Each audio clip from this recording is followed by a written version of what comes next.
네, 오늘 하나님의 말씀은 누가복음 9장입니다. 누가복음 9장 43절부터 45절까지 말씀입니다. 우리 그냥 한 목소리로 다 같이 읽겠습니다. 9장 43절부터 45절. 괜찮아요. 네, 같이 읽습니다. 시작.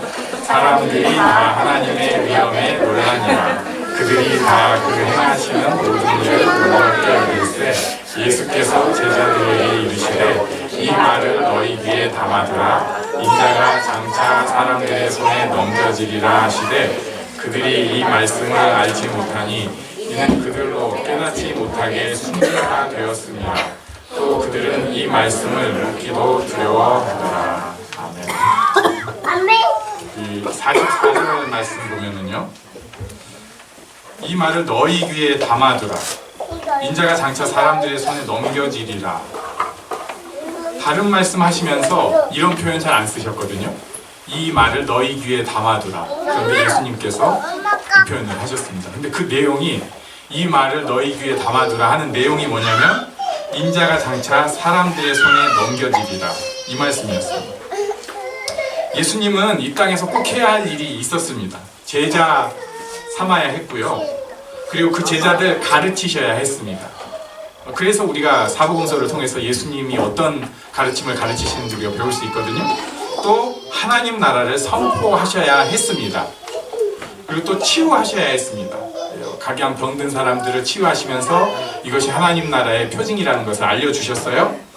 그런데 이 모든 일을 매듭짓고 완성시키는 가장 중요한 그 일, 그게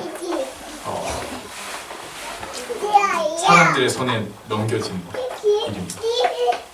요즘 그냥 우리가 이제 완성된 신학으로 볼 때 십자가, 부활 이렇게 표현을 합니다. 사람들의 손에 넘겨지는 것. 제자들의 뜻대로 힘내서 살아가는 것이 아니라, 제자들의 뜻대로 뭔가를 이루어내는 것이 아니라, 그 바람을 이루어가는 리더의 모습이 아니라 사람들의 손에 넘겨지는 모습입니다. 우리가 지금 누가복음 9장을 좀 오랜 시간을 보고 있는데요. 누가복음 9장에 굉장히 좋은 말씀들, 다 좋은 말씀이지만 우리가 또 공부할 말씀들이 많아서 그렇습니다. 맨 처음에 제자들이 여행을 했습니다. 전도 여행을 해서 제자들이 9장 1절부터 보면 이제 두루 다니면서 곳곳에 복음을 전하고 병을 고치고 뭐 이런 일이 있었어요. 그리고 이 소문이 헤롯 왕에게도 들렸습니다. 그 다음에 일어났던 일은 오병이어의 기적입니다. 수많은 사람들이 물고기 5마리, 떡 2덩이, 떡 5덩이, 물고기 2마리로 그 많은 사람들이 식사를 하는 기적이 있었고요.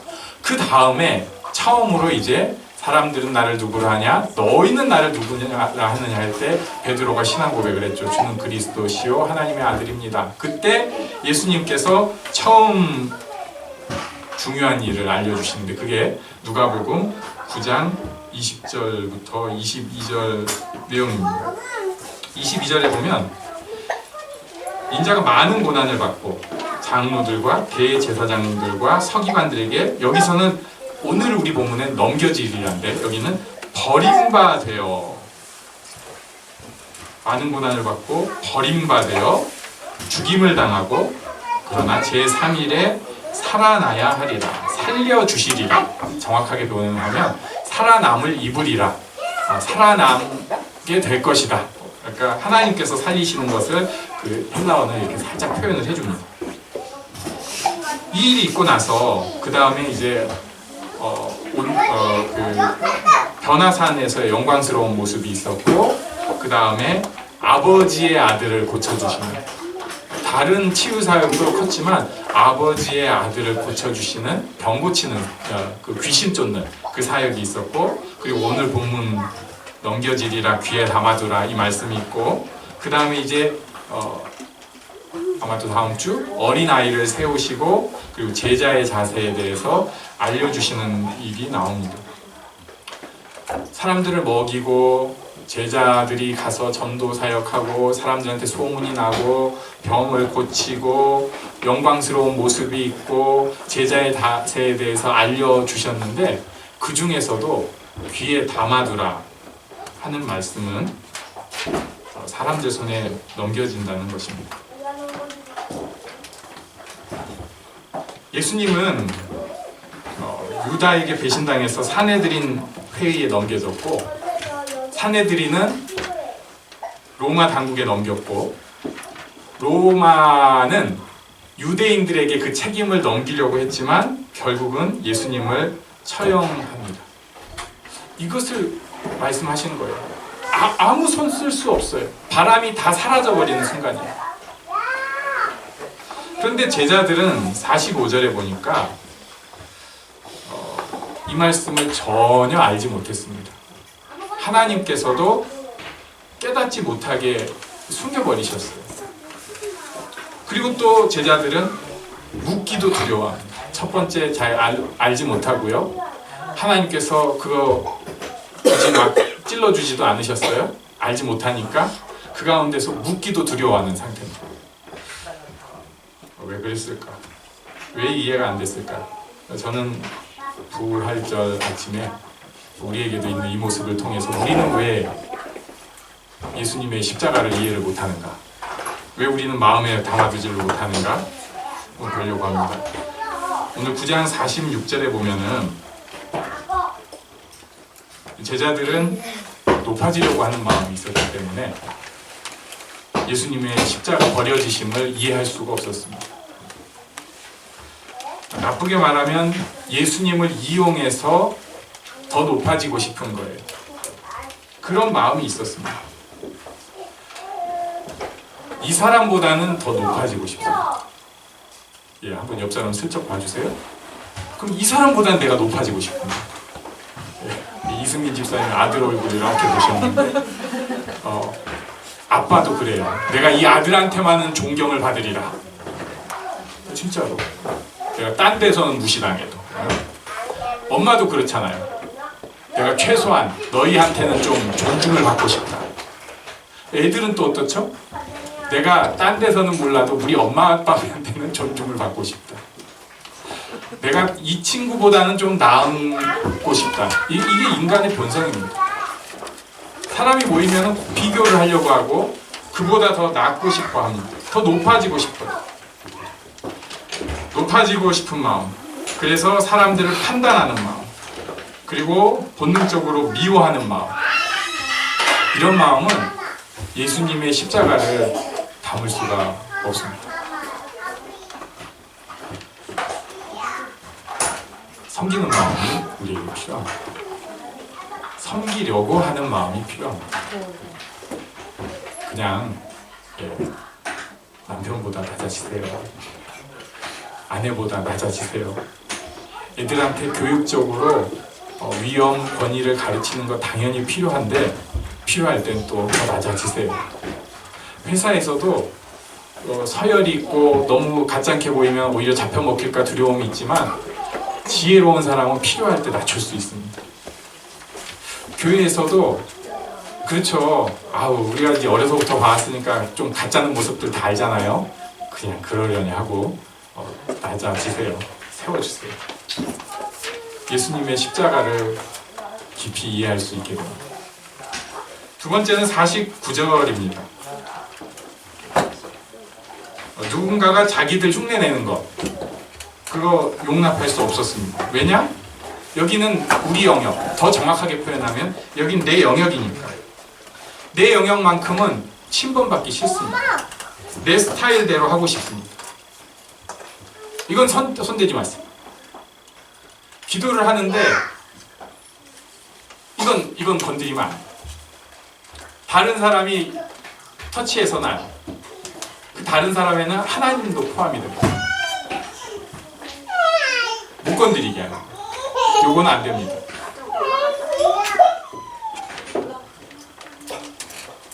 세 번째는 54절, 결국 이제 본성이 드러난 것인데 자기들을 환대하지 않는 마음에는 불을 내려버리고 싶은 거예요. 힘의 영역에 속해 있다는 것을 아주 충실하게 보여줍니다. 세상은 힘의 법칙에 충실한 것입니다. 교회도 이 힘의 세상에서 아동바동 살고 있습니다. 요즘이 이제 노회 시찰회 시즌인데요. 제가 시찰에 가가지고 저희 교회가 아직 간판이 없습니다. 이제 간판을 달려고 기도하고 여러 가지 준비하고 있습니다. 이런 얘기를 하면은 갑자기 막 불쌍히 여겨요. 그러면서 이제 야 참 그 힘 없는 교회 목사가 그래도 와주는구나 하는데 그 속에는 이제 이런 게 있는 거죠. 쟤는 좀 그냥 표 하나일 뿐이지 별로 신경을 안 써도 돼요. 제가 그런 거 되게 좋아하잖아요. 그래서 저는 그걸 즐기고 있어요. 힘의 법칙입니다. 우리 교회가 굉장히 좋은 장소라면 좋은 장소고 또 연약한 장소라면 연약한 장소에 있어요. 사람들은 딱 그 장소와 사람들의 모이는 숫자를 가지고 우리 교회의 힘을 평가를 합니다. 너무 신기한데 장소가 커지고 사람이 많아지면 목사는 똑같은 사람이고 교인들도 똑같은 사람들인데 갑자기 이웃이 대하는 태도가 달라집니다. 왜 그러는 거예요? 힘의 세상이라서 그렇습니다. 이 중에 누군가가 갑자기 생각지 못했던 돈을 한 10억 정도 벌었다. 물론 똑같이 대하는 척 하지만 그때부터 약간 자세가 달라지기 시작합니다. 그래도 쟤는 돈이 있어. 10억. 벌써 숙연해지잖아요. 내가 그랬으면 좋겠다. 힘의 세상입니다. 이 힘의 세상은 예수님께서 원하시는 세상 분명히 아닙니다. 우리도 그 힘의 세상에서 치여서 살거든요. 갑질 당하잖아요. 그러면서도 나한테 있는 힘이 있으면 그 힘 가지고 약한 사람을 짓눌러 버리고 싶은 게 우리의 마음입니다. 힘의 법칙대로 살고 싶은 거예요. 버려지는 거 이해할 수가 없습니다.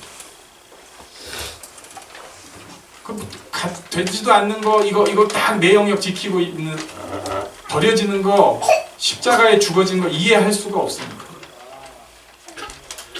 조금이라도 더 높아지고 싶고 내 주변의 동료들보다도 조금이라도 더 높아지려고만 하니까 가장 낮아지는 것, 버려져서 십자가에 죽는 것 이해할 수가 없습니다. 어쩌면은 지금 교회들 바로 우리의 모습도 이런 마음 상태인지 모르겠습니다. 정말 큰 은혜로 준비도 안 돼 있는데 그래도 예수님 십자가를 받아들이게 하시고 그래도 고백하게는 하셨는데 그 깊은 의미를 누리고 그것을 세상의 능력으로 살아내지 못하는 것은 아직도 우리의 사고는 딱 이 정도 범주, 지금 제자들이 갖고 있는 생각에서 머물러 있는 거예요. 애들이 막 싸웁니다. 아마 형제가 제일 많이 싸우겠죠? 밖에서 싸우는 것보다. 그거 보면서 아이고 얘는 왜 이래. 그런데 우리도 그러잖아요. 부부가 제일 많이 싸우죠. 가까우니까. 가까운 순서대로 많이 싸우죠. 예수님은 그 제자들 다 받아주셨고요. 그리고 중요한 순간에 말씀해 주셨습니다. 내가 너희에게 제일 주고 싶은 가장 중요하고 소중한 일은 십자가에 죽어지는 일이라는 것을 보여주신 것입니다. 그래서 마지막으로 한 가지 볼 것이 있습니다. 교회에서 우리가 많은 것을 얻을 수 있습니다. 신앙생활은 도움이 많이 됩니다. 정서적인 평안도 누릴 수 있고요. 또 기도응답도 받을 수 있습니다. 또 하나님 앞에서 자녀를 내어놓고 하나님께서 인도해 주시는 것을 누릴 수도 있고요. 또 여러 가지 좋은 교제권을 누릴 수도 있습니다.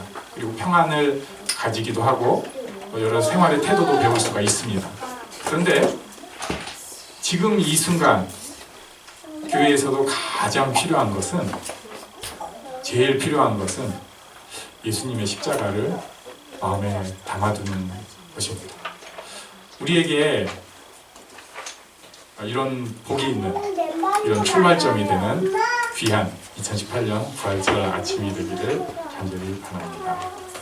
우리 찬송가 407장 부르면서 하나님 앞에 성찬식으로 나아가는 시간을 갖도록 하겠습니다.